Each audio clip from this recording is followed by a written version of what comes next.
nga terapit private dhe ato në grupe që kam bërë deri tani dhe këtu në Greqi, po dhe në Shqipëri dhe në shtetet të tjera, dhe nga përvoja me terapistet e tjera që merremi me psikologjinë, emocioni kryesor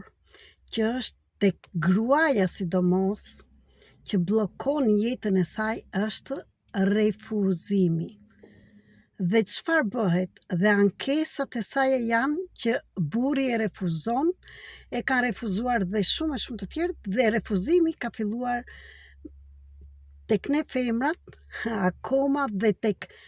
që nga lindja, dhe mos them vetëm nga lindja, por akoma që në barkun e nënës,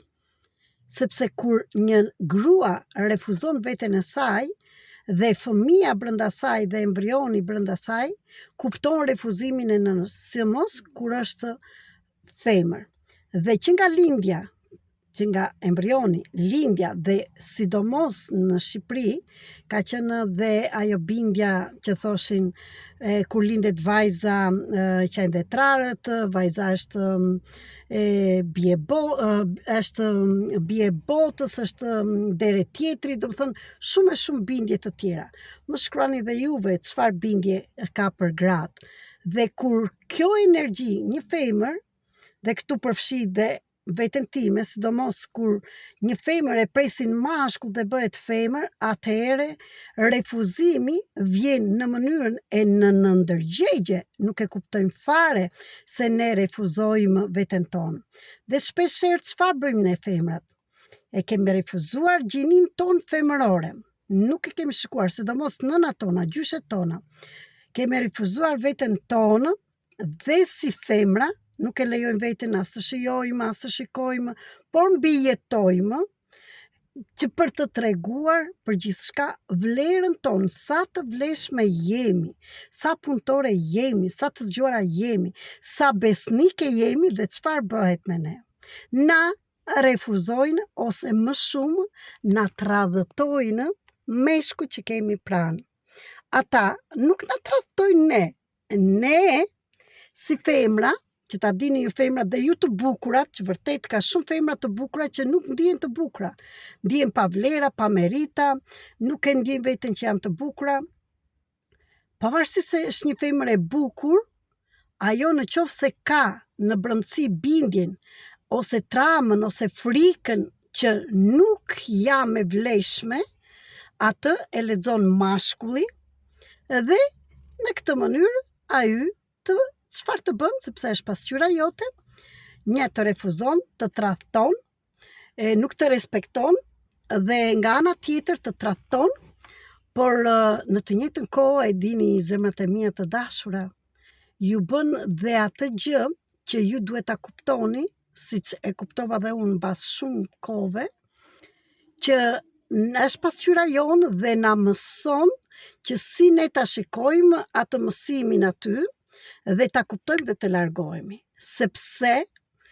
na pëlqejnë, s'na pëlqejnë, akoma dhe ju meshkujt, se ka dhe meshkuj që i kanë tradhtuar gratë dhe vuajnë shpirtërisht, por dua t'ju them që edhe ju meshkujt, diku nuk keni planuar gjinin ju femërore, keni dashur për shembull femërore dhe mashkulloren, keni dashur të bëheni të urtë, se babai jot ka qenë i egër, keni dashur të bëheni të urtë dhe në të njëjtën kohë nuk doni të bëheni të ndjeshëm, sepse ju kanë thënë që jeni burra dhe nuk qani, dhe është një kompleks këtu, që e vërteta është që e kemi të gjithë, pothuajse ne në Shqipëri, dhe unë e kam patur dhe vërtet dhe jam tradhtuar dhe jam zhgënjyer dhe më kam plagosur,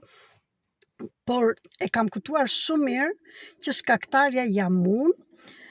isha unë sepse një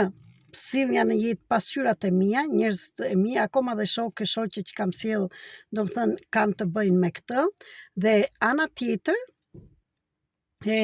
ishte mësimi për t'i marrë, sepse edhe unë, si terapiste shpirtërore, si mentore, si shkrimtare, të gjitha këto që kam ardhur të bëj dhe po i përcjell këto në Shqipëri, dhe së mos kësha edhe radhe në Shqipëri, për këto do flasim, edhe për ju që më dëgjoni do vinë në fund të prillit, dhe do më dëgjoni që këtu e tutje në këto video, sepse do them edhe shumë gjëra të reja çfarë do bëjmë kësa radhe në Shqipëri. Duhet t'i kaloj të gjitha këto zemrat e mia të dashura që të mundesha që të ndihmonja dhe gratë, të ndihmonja dhe burrat, por në të njëjtën kohë të ndihmoj dhe fëmijët që të arrijnë të mos refuzojnë veten për asnjë, të jetojnë jetën e tyre, talentet e tyre, të jenë në misionin e tyre, në çdo gjë të tyre, në atë kontratën e shpirtit që kanë firmosur çdo njeri. Dhe këtu dua t'ju them që e bukura e të gjithave këtyreve që flasim, se është një gjë shumë e rëndë dhe mërzitshme dhe di shumë mirë sa plagë e madhe është refuzimi, të refuzojnë ose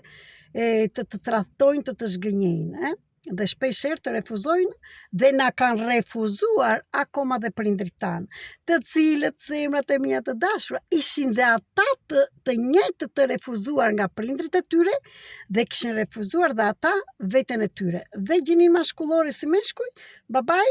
dhe gjinin femërore dhe gruaja. Mund të flasim shumë për këtë refuzimin, por gjëja më e bukur është që ka zgjidhje, dhe zgjidhja je ti, me udhëheqjen time ti jesh gati, dhe në qoftë të se edhe ti që më dëgjon ke pësuar të gjitha këto dhe akoma nuk e kuptuar pse të ka ndodhur, po të them që refuzimi është ajo emocioni dhe plaga jote kryesore që tinë po vua në këtë moment. Por mënyrat, terapitë e ndryshme dhe metodat e ndryshme që kam dhe përvojën time mund të ndihmoj edhe ty në individ, edhe ty në grup. Dhe për të gjithë ju që më dëgjoni dhe jeni në Tiranë, kësaj radhe kur të vinë në Tiranë, dëshiroj që të flasim, të mblidhemi, mund të vini dhe nga rrethet e tjera në një stadium të madh, të flasim për të hapim zemrën, të mos sejshtim, të flasim për dhimbjet tonë, por ju pranojmë të jeni pranë nesh, edhe ju burrat, sepse dhe ju jeni refuzuar, pse jo dhe fëmijët dhe në përshkollat, të fillojmë që të kuptojnë dhe të pranojmë emocionet e vërteta, po t'i themi vetes jam refuzuar, siç po i them unë, po jam tradhtuar, po jam zhgënjyer, po në të gjitha ato që më kanë ndodhur, por duhet të kthehemi tani që unë jam ajo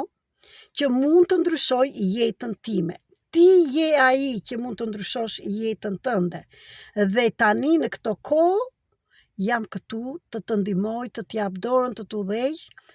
dhe të çoj atje ku është plaga jote dhe ta lirojmë. Dhe kaq thjesht është fare. Edhe për ju që keni sëmundje të ndryshme, refuzimi, zhgënjimi, tradhtia ju kanë ndihmuar shumë. Ju kanë ndikuar shumë, sepse më parë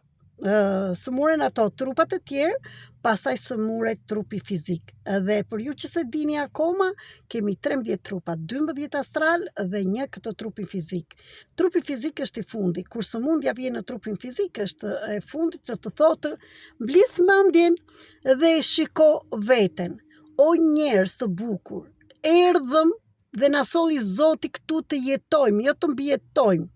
po të jetojmë dhe të përjetojmë gjërat e bukura, dhuratat që na i ka dhënë.